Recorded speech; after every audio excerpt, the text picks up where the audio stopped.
Nestle everyday सुर संग्राम। वापस एक बार फिर से आप लोग के स्वागत में खड़ा बाटे नेस्ले एवरीडे सुर संग्राम द्वितीय महायुद्ध।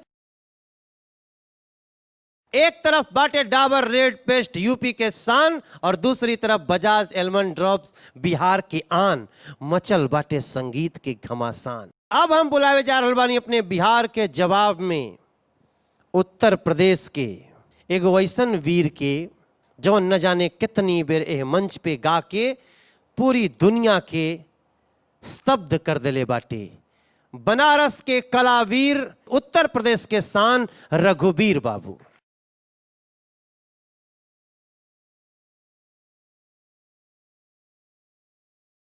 कहे के तो सभे केहू आपन आपन कहावे वाला के बा। कहे के तो सभे केहू आपन आपन कहावे वाला के बा। सुखवा तो सभे केहू बाटे दुखवा बटावे वाला के बा। कहे के तो सभे केहू आपन आपन कहावे वाला के बा।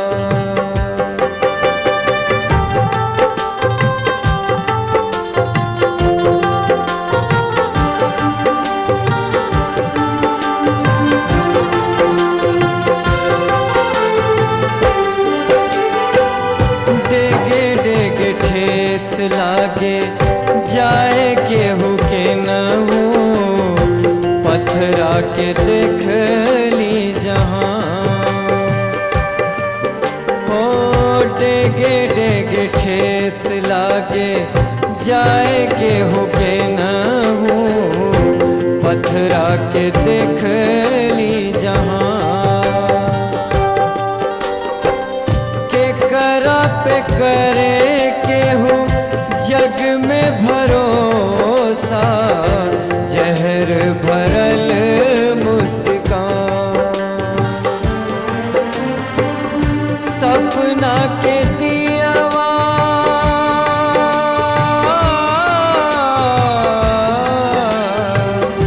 सपना के दियावा धुआं जोत जगावे वाला के बा। कहे के तो सभे केहू आपन आपन कहावे वाला के बा। सुखवा तो सभे केहू बाटे दुखवा बटावे वाला के बा। कहे के तो सभे केहू आपन आपन कहावे वाला के बा। कहे के तो सभे केहू आपन आपन कहावे वाला के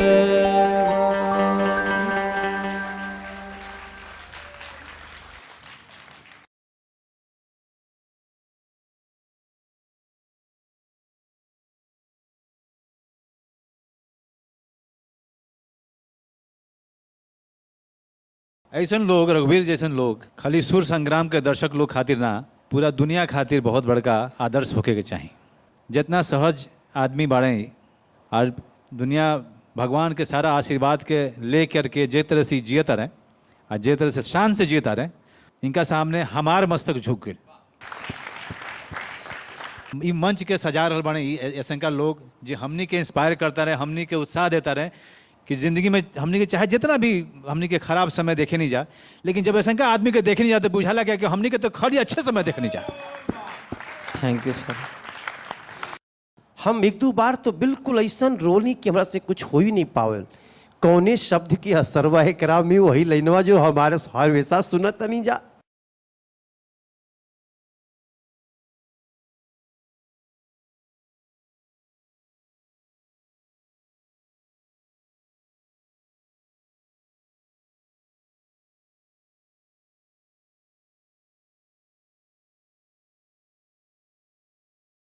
कभी जीवन के ऐसा कुछ चीज तोहरा संगे भइल बा भैया जबकि खाली रोले होख और कुछ नहीं?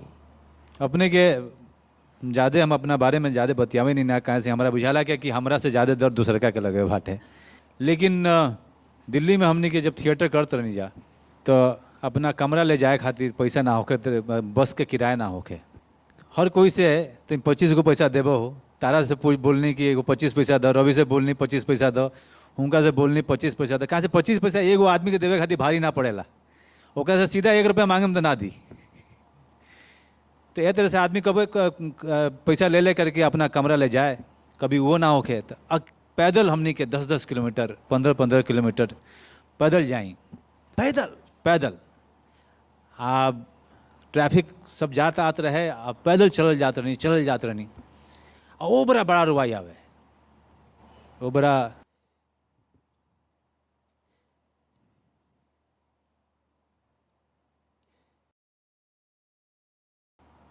आगे बढ़ते हैं। आगे बढ़े के पड़ी, कहे कि आगे बढ़ला के नाम जिंदगी या कहीं कहीं शब्द ठहरावेला। आरती कैसन महसूस भइल आज रघुवीर के गीतन में हो? बस मैं यही कहना चाहती हूँ कि ये हिम्मत और ये उत्साह रखे और हमेशा आगे ऐसे ही बढ़े। मैं कह नहीं सकती कि ये न देखने के कारण है क्या, आपके मन में शायद कोई विकार ही नहीं, इसलिए सुर इतने सच्चे, इतने पवित्र लगते हैं। मतलब मुझे कभी कभी लगता है शायद न देखना ब्लेसिंग है, न दिखाई पड़ना शायद आपका बड़ा भाग है, और भगवान करे आप ऐसे पवित्र हमेशा बने रहे। रघुबीर, एक शेर आपके लिए एक अर्ज करना चाहूँगी। एक जुगनू भी था दियों के साथ रोशन मगर, एक जुगनू भी था दियों के साथ रोशन मगर, जब अंधेरा हुआ तब लोग पहचाने उसे। नंबर मेरी ओर से 36 नंबर 36, 40 में 36। मालिनी जी के 36 नंबर। कल्पना जी भी कुछ कहब आज। Thank you ma'am. ओहो हो, प्रणाम करब माई भगवती के जे कंठ में बसले बिया, प्रणाम करब, आपके प्रणाम करब और हमेशा करत रहब, ई मंच के बाद भी करब जहाँ भी रहब। जय हो।